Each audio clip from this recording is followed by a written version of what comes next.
Good day everyone. Today I'm going to discuss your Module 4 with a lesson titled Physical Properties of a Solution.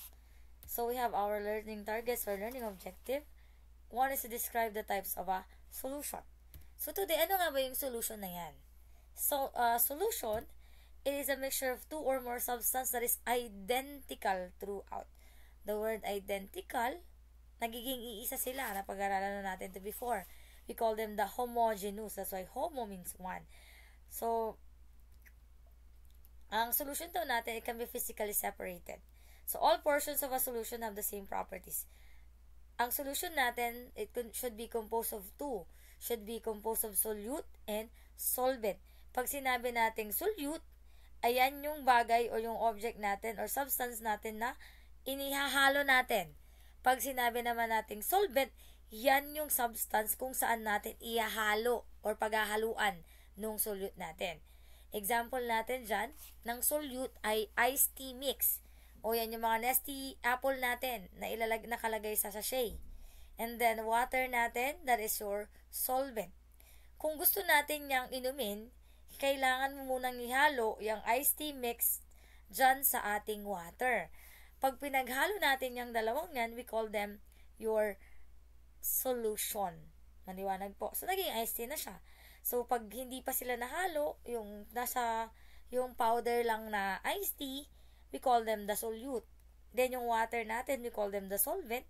And then, pag pinaghalo na natin sila, we call them your solution. O, sa mga mangiinom dyan, para lang yung cetogene. Ayan. Yung ceto natin, that would be your solute. And then, yung water yung gin natin, that would be the solvent. Diba, ang ginagawa natin, inilalagay muna na, ang inahalo natin ay yung C2. Diba, yun yung ipinapatong nila sa ibabaw ng gin. That's why siya yung solute natin. Pag nahalo na sila, we call them your solution. Maliwanag po. Ayan. So, ganito yung itsura niyan. Tatandaan natin ang solution natin.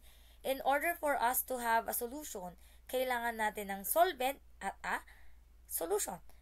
Tandaan natin, ang solvent, siya yung pinakamalaking part dun sa ating solution. Our universal solvent, alam ko familiar kayo dyan, is water. So, the universal solvent is water. And then, yung solute naman, siya yung may smallest part. So, siya yung inahalo natin dun sa solvent natin. So, these are the example of a solute in a solvent.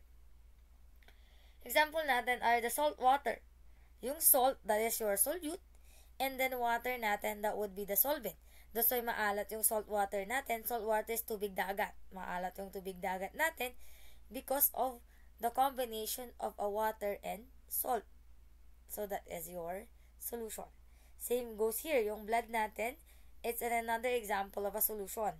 Yung blood natin, combination yan ng sugar or calcium ions and sugar, yan yung ating solute. And then, water is the solvent. Tandaan natin, the universal solvent is water. So, mostly po, ang pinaghahaluan lang lagi ay water. Siya po yung solvent natin. So, meron tayong tinatawag na aqueous solution. The word aqueous, aqua, tubig. So, lahat ng hinahalo natin sa tubig, we call them aqueous solution. Yan, yung mga wine natin, yung soda natin, yung vinegar natin, rain natin, or yung ulan, that is your aqueous solution. That's why the most common solvent or tinatawag nating universal solvent ang water. Pag hinalo mo sa tubig yan, we call them aqueous solution. Huwag na nating pahirapan pa. Kung sa solution natin, ang solvent natin ay water, meaning that is aqueous solution. So, meron din tayong alloy. So, another type of solution, it is some solid mix. Ayan, solid to solid. We call them alloy. Yan yung mga bronze, brass, aluminum, cast iron. Those are alloys. So, meron tayong iba't ibang klase ng solution or types of solution. Meron tayong tinatawag na gaseous solution, liquid solution or aqueous solution, and then your solid solution. Ito lang ang tatandaan natin, mga mimasor. Kung ano po yung solvent natin, ito yung solvent dyan na word, kung saan natin siya ihalo, yung paghahaluan natin, yun din yung tawag dun sa solution natin. Kung ang solvent mo po ay gas, kahit ano pang ihalo mo dyan, is still a gaseous solution or gaseous solution.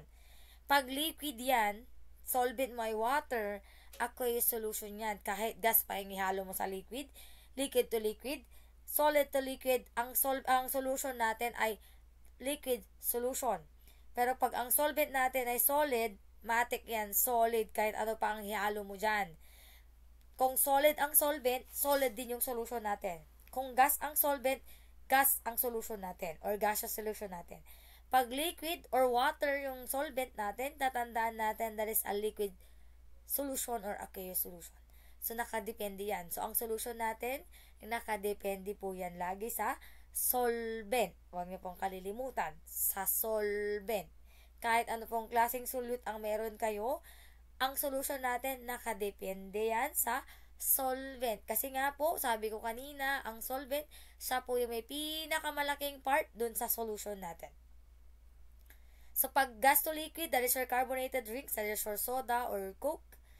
Liquid to liquid, alcohol and water. Ayan. O yung gin mo, wala ka kasing chaser. Wala ka mambili ng Nestea o sa tubig-tubig lang. So, pag hinalo natin yung alcohol and water, then we have liquid to liquid solution. That is still aqueous solution. Solid to liquid syrup, that is an example of syrup. Pag yung sugar natin, nilagay natin sa tubig, dinesolve natin doon, and sobrang dami ng liquid, solid natin, di ba lalapot yung liquid natin, it becomes solid. It becomes syrup. That's why, that is an example of a liquid solution. Basta kung anong solvent, yun ang solution natin. Ayan, so may mga example tayo dyan. Next. So, this is the process of dissolution. Sabi niya dito, yung solute natin expanded, ibig sabihin sa malapitan. Pag yung solution natin ay yung solute natin at solvent natin, pinaghalo natin, ganito yung magiging itsura nila sa step 3. Magko-combine sila doon. That's why nagiging iisa lang itsura nila.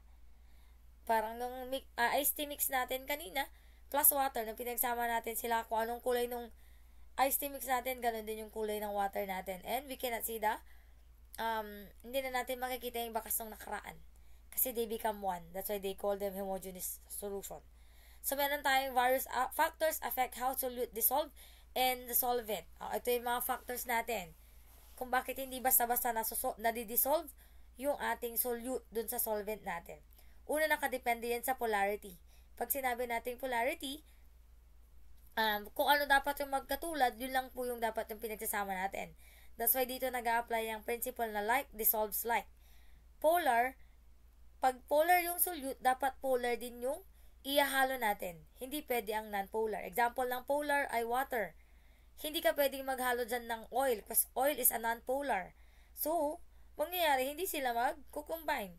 You would not have a homogeneous solution. Magkakaroon ka ng hetero, hindi po pwede yun.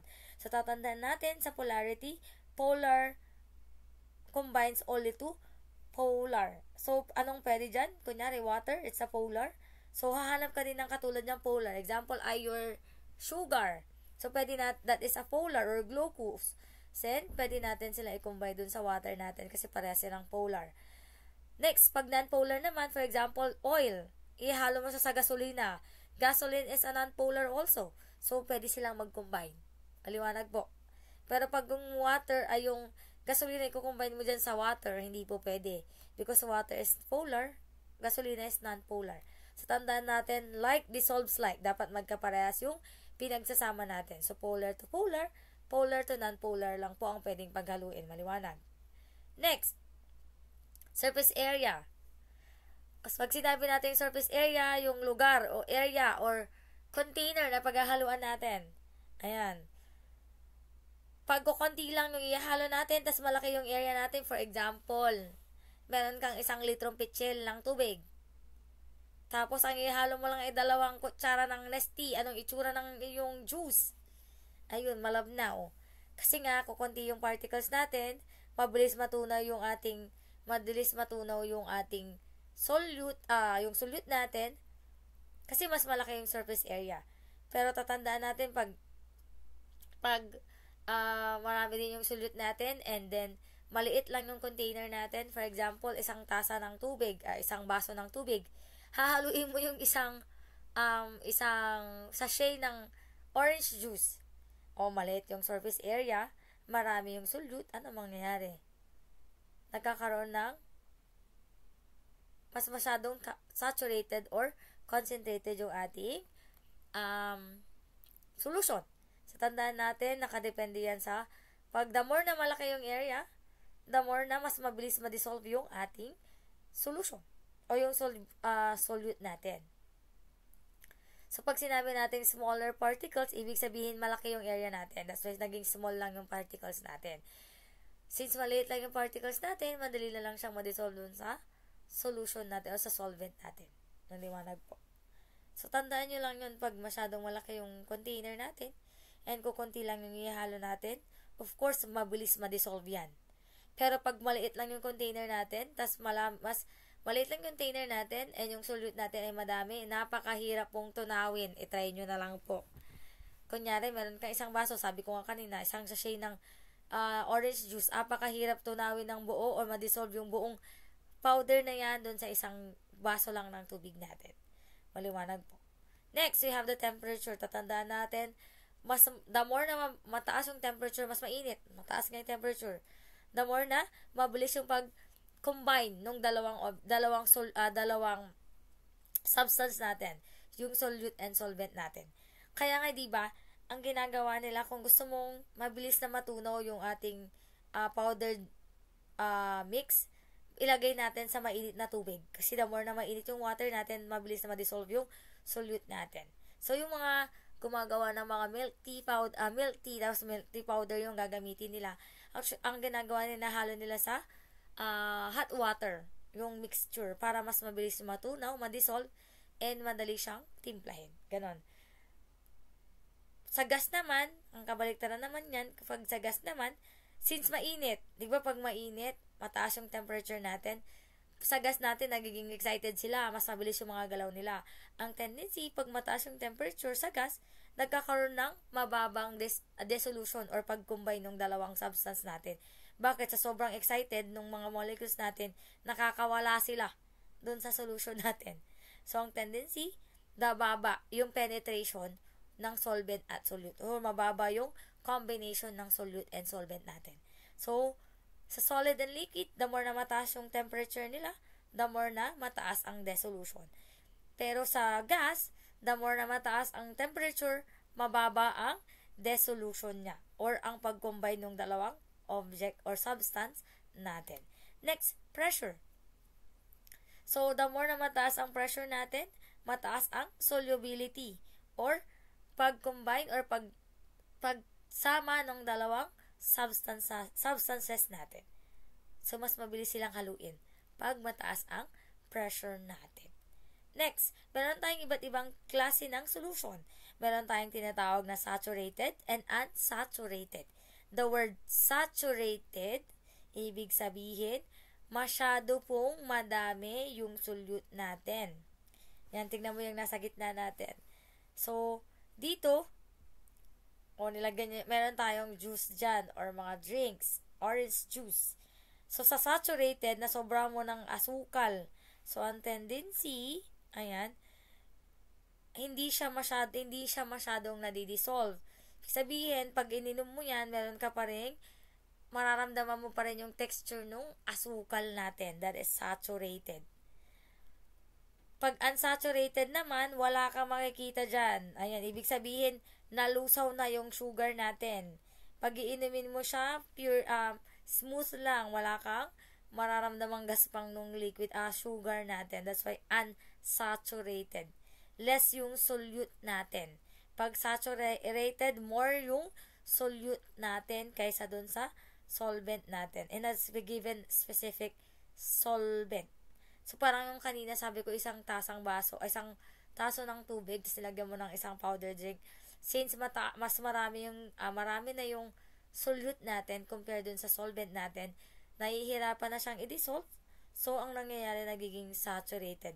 Pag sinabi naman natin super saturated, yung nasa pinakagilid ito, ibig sabihin yan, the word super, hindi na po kayang i-dissolve ng water natin or ng solvent natin yung solute natin. Ibig sabihin, na-max out na niya. Ayan. So, ang mangyayari, yung mga, yung sugar na yan, magstay na lang siya dyan sa ilalim. Pag saturated, nahalo pa siya dun sa mixture natin. Pero nararamdaman na natin siya. Meron na siyang feel na meron siyang sugar. Dito naman sa super saturated, as in kita mo, nag-stay na sila sa ilalim or sa bottom ng glass natin. Tingnan nyo yan dito, dito sa picture na yan. That is because super saturated. Yung solute natin ay mas malami na or super dami na compare dun sa ating solvent. So, ang nangyari, nagkakaroon na ng crystals dun sa ilalim natin. Maliwanag po ba? So, pag unsaturated, well combined yung ating solute and solvent. Or pwedeng hindi kulang yung solute natin. Para lang yung naghalo ka ng 2 kutsara ng tubig sa kutsara ng powdered milk or powdered drink sa 1 litrong tubig. Pag saturated naman, nahalo naman sila, pero meron pa rin pong feel or nararamdaman pa rin natin yung solute natin. Pag super saturated naman, obvious na po yung obvious na po yung solvent natin. And nagkakaroon na po ng crystals sa ilalim ng sa bottom ng ating container. So, nakikita na natin sila. So, that is a super saturated. Next, meron din tayong tinatawag na concentrated and diluted solution. Pag sinabi natin concentration or concentrated, ayan, mas madami na po yung solute natin. Ayan, tingnan natin. This is an example of a dilute. Yung orange dyan, ayan yung solute natin. Ayan. So, pag sinabi nating dilute, kukunti lang po yung solute natin doon sa solvent natin. Nagalo ka ng 2 kutsara ng tang powder o orange powder sa 1 litrong tubig. That is dilute. Ayan. Pag concentrated naman, sobrang dami yung nalagay nating powder or orange powder dun sa ating solvent. So, para siyang, ayan. So, matapang yung ating solution pag concentrated. Kaya nga, di ba, yung ginagamit ng mga ibang mga brands or mga drink na nabibili natin, sabi na, super concentrated. Ibig sabihin, sobrang asim nun pag orange juice yun kasi super concentrated. Pero pag diluted lang, ibig sabihin, sakto lang or matabang lang siya. Kasi dilute lang, ibig sabihin, natunaw lang yung solute natin, okay na. So, that is a concentration. So, I guess that would be all for our module 4.